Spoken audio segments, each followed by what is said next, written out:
Hey everybody, Swayze here, and in today's video, we're going to be doing something really exciting because we're going to be giving the Bronco a few extra inches of height.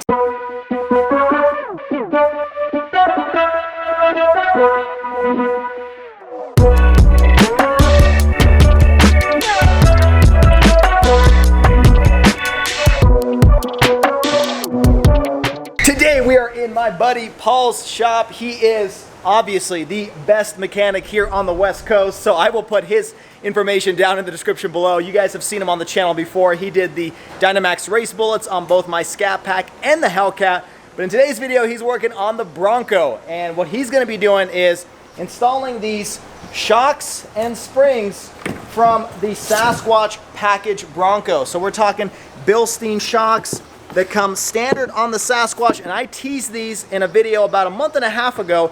When I installed these Sasquatch wheels on the vehicle, I told you that there would be more coming. And that is in terms of these Sasquatch shocks and springs. Now these Bilstein shocks have several advantages. They are position sensitive, and so they prevent you from bottoming out or overextending your shocks when you're off-roading.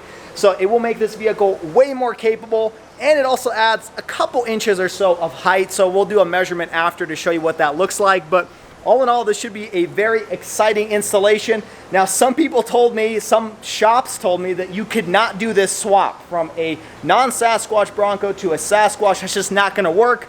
Other places told me it could. So if you're watching this video, that means that it does work, and we'll show you how that's done. So let's kick things off.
That's how you modify a tool.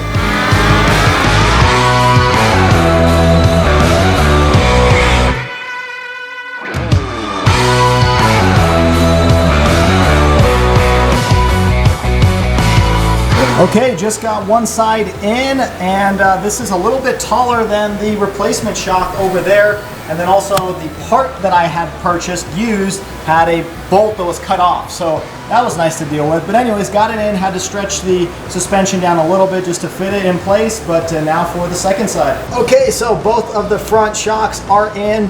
Paul's just going to tighten them up, and then we're going to start to focus on the back. But here are the old ones for your reference. This is what they look like. And well, these served me good for about 7,000 miles, but now we got something a little bit more extreme. Okay, so to get access to the bolts for the strut back here, we're gonna have to remove this plastic housing, and then we'll have a better idea of what's going on and be able to remove this strut and replace it with this one.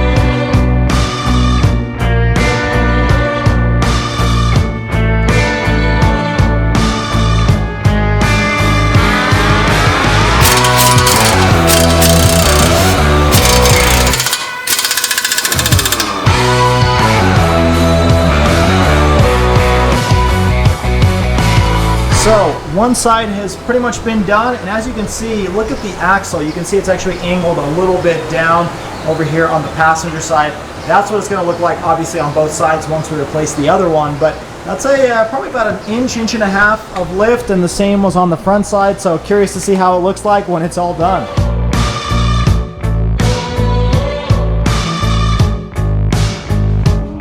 It's a big bolt. It is.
You can see it, there's the yellow Bilsteins front and back. Super excited. We'll do a measurement of the height here in a minute, but it's looking good so far.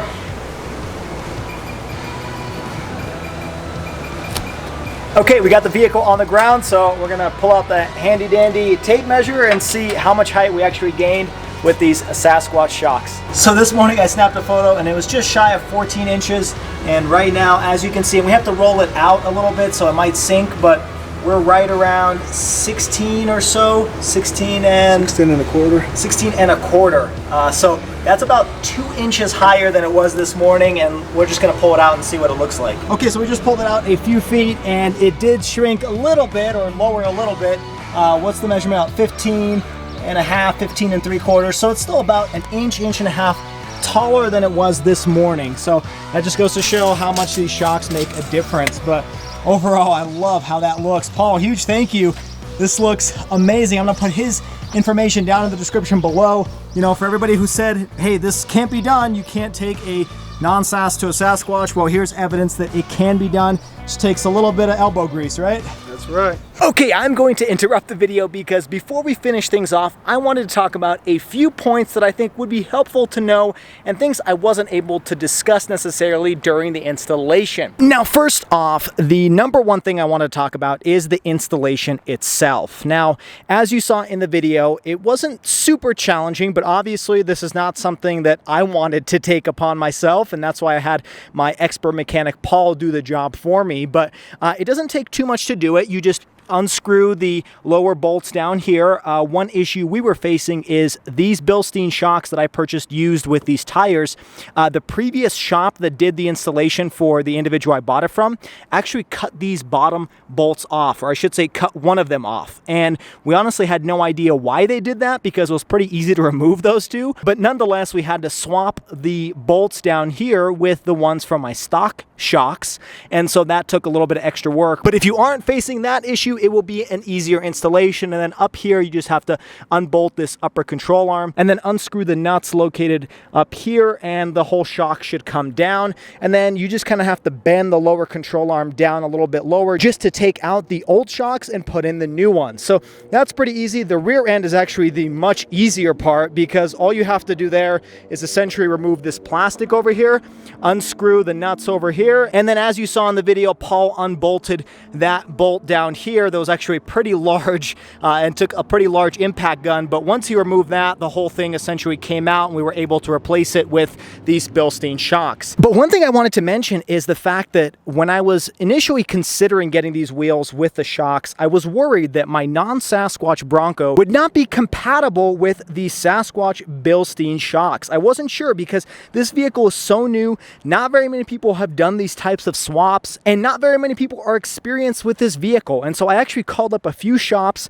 some of them being Bronco specialists, and they told me, you know what, it can't be done. You cannot swap the stock shocks with the Sasquatch ones just because the components down here are a little bit different and it's not going to be compatible. So I took a pretty big risk by assuming it would work, but thankfully Paul did the installation and there really weren't any issues with getting it done. So this is just kind of proof for all of you that maybe have a stock Bronco non-Sasquatch and you're thinking, well, if I'm able to source the components, can I convert it into a Sasquatch package? And you essentially can. Now, obviously this isn't fully Sasquatch because the Sasquatch package comes with lockers and then some other technological advancements that my vehicle doesn't come with. But if you're looking for the look and some of that capability, because these shocks are very capable, yes, this is proof that it can be done. It drives great. It fit just fine. It essentially was a bolt out, bolt in type of installation. One thing I will note is if you guys are familiar, the Broncos are a little bit sensitive when it comes to their half shafts. I'm talking the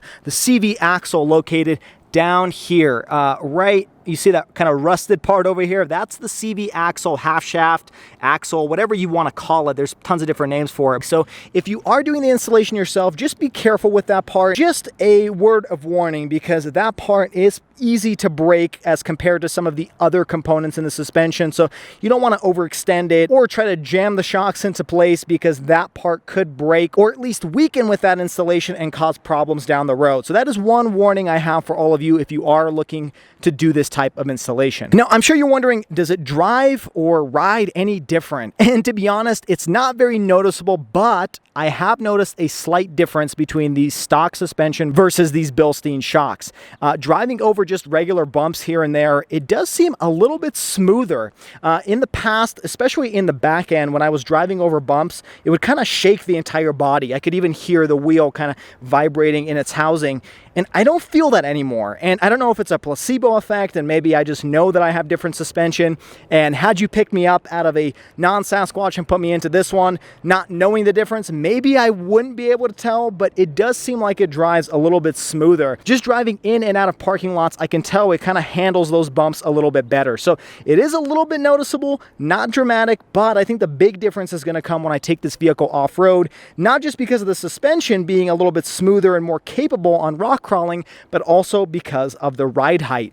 And let's briefly talk about that, because I summarized it in the video, but I want to go back to the video where I actually did the installation of these wheels, because I did a stock comparison of the ride height versus the wheels. And now let's talk about the height once the suspension is in. So before my initial installation with these Sasquatch wheels, my stock ride height was just about 13.5 inches. Now, it's not going to be precise, but this just gives you a rough idea of what it was versus what it is now. After I put on the Sasquatch wheels, it was just around 14.5 inches. So I gained just about 1 inch between the stock wheels and tires versus the Sasquatch wheels and tires. And now, after doing the Sasquatch wheels and upgrading the suspension, my ride height is just around 15.5 inches. So I gained about 2 inches. I'm going to say probably 2.25, at most 2.5 inches if my measurement was a little off. And so it's not a major lift by any means, but it does add a little bit more clearance, especially when you're going on some aggressive rock crawling or off-roading. Now, you may not be able to tell on video, but it actually does ride a little bit higher, obviously, because it is 2.5 inches. But you may be wondering, is it actually noticeable? And